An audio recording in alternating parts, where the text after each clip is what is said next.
يوسف أيها الصديق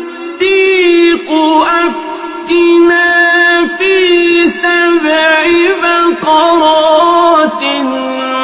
سمان يأكلهن 7 عجاف و7 سنبلات خضر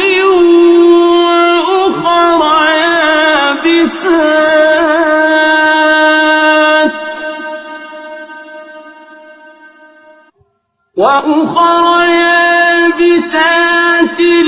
لعلي أرجع إلى الناس لعلهم يعلمون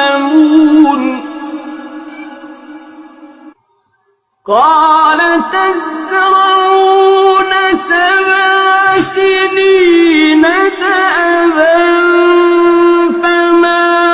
حصدتم فذروه في سنبله إلا قليلا مما تأكلون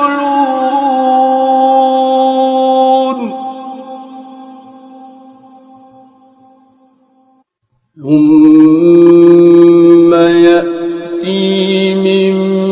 بعد ذلك 7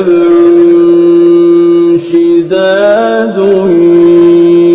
يأكلن ما قدمتم لهن إلا قليلا مما تحصنون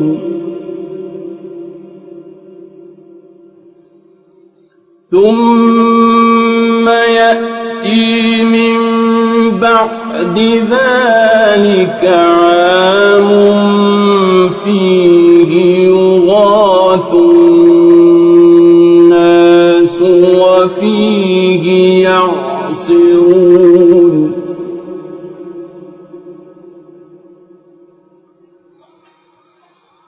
وقال الملك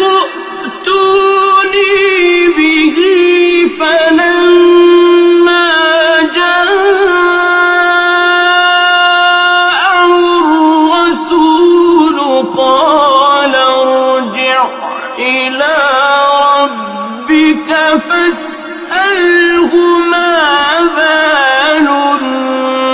النسوة اللاتي قد